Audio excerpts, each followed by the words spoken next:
Hello guys, welcome back to a channel. आज हम बात करने जा रहे हैं रासमणि दास, जिनको लोग लोकमाता रानी रासमणि या रानी रासमणि के नाम से कहते थे।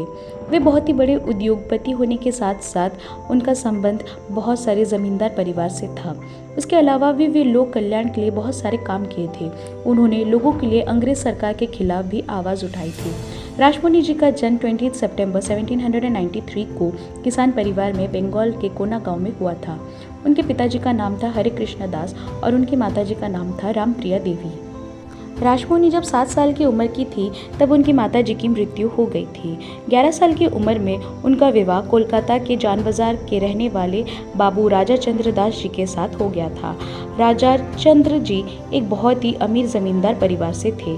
रासमणि और राजा चंद्र जी की 4 बेटियां थीं। राजा चंद्र एक उच्च शिक्षित आदमी थे जो अपने समय के हिसाब से बहुत ही आगे का सोचते थे। उस जमाने में उच्च घर के औरतों को पर्दे के पीछे रहने का रिवाज था। मर्दों के किए जाने वाले काम उन्हें सख्त मना किया गया था, लेकिन राजा चंद्र इन सब चीज़ों के सख्त खिलाफ थे।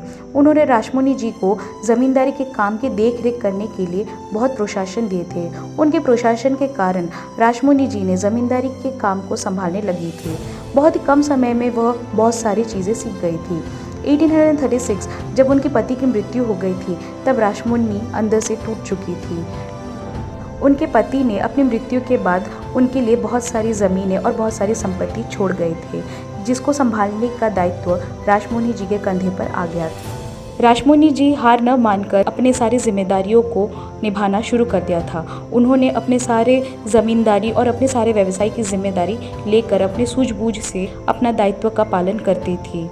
उस समय के पुरुष प्रधान समाज में एक औरत होके इतनी सारी जिम्मेदारी को अपने सर उठाए वे ले चल रही थी। उसके साथ साथ वे बहुत सारे दान धर्म भी किया करती थी, जिसके वजह से लोग उन्हें रानी के नाम से उपाधि दिए थे और रानी रासमणि के नाम से बुलाने लगे। वह एक बहुत ही सख्त और सशक्त महिला थी जो लोगों के हक के लिए अंग्रेज़ों के खिलाफ भी लड़ उतरी थी। एक बार ब्रिटिश ईस्ट इंडिया कंपनी ने गंगा नदी में मछली पकड़ने के ऊपर टैक्स लगा दिए थे, जिसके वजह से बहुत सारे मछुआरों को दिक्कत हुई। जब इसके बारे में रासमणि जी को पता चला तो वो मछुआरों को न्याय देने के लिए गंगा नदी में बहुत बड़े बड़े चेन लगवा दी थी, जिसकी वजह से ईस्ट इंडिया कंपनी को व्यापार करने में बहुत दिक्कत आ पड़ी थी। उन्होंने मछुआरों के ऊपर से टैक्स हटा दिए थे। और फिर एक बार जब रासमणि जी के यहाँ पूजा का प्रोसेशन निकल रहा था तब अंग्रेज़ों ने बहुत शोर होने के कारण उनके प्रोसेशन को रोक दिया था और उन पर 40 रुपये का जुर्माना भी लगा दिया था। जब लोगों को इसके बारे में पता चला तब वे रासमणि जी के साथ मिलकर बहुत ही बड़े धरना दिए थे, जिसके वजह से अंग्रेज़ों को रासमणि जी के सामने झुकना पड़ा था। रासमणि एक बहुत बड़े समाज सेविका थी जो अपने समाज के बहुत सारे मुद्दों पर वे आवाज़ उठाया करती थी। उन्होंने ईश्वर चंद्र विद्यासागर जी के विधवा विवाह को भी समर्थन दिया था। एक से ज़्यादा विवाह करने के खिलाफ उन्होंने ईस्ट इंडिया कंपनी को एक ड्राफ्ट बिल भी भेजा था।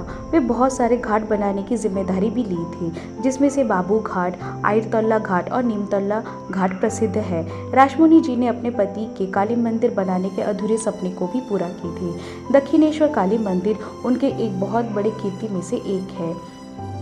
रानी रासमणि जी रामकृष्ण परमहंस के जीवन से बहुत ही ज़्यादा प्रभावित थी। इंदौर की महारानी अहिल्याबाई होलकर की तरह रानी रासमणि जी ने समाज के कल्याण के लिए बहुत सारे काम किए थे, इसीलिए उन्हें बंगाल की अहिल्याबाई भी कहा जाता है। उनकी मृत्यु 1861 में जान बाजार में हुआ था। 19वीं शताब्दी में बंगाल के बड़े बड़े चेहरे में से उनका भी एक चेहरा था। अगर आपको हमारा वीडियो अच्छा लगा तो प्लीज़ हमारे चैनल को लाइक, शेयर एंड सब्सक्राइब ज़रूर करें। And thanks for watching our video. Bye.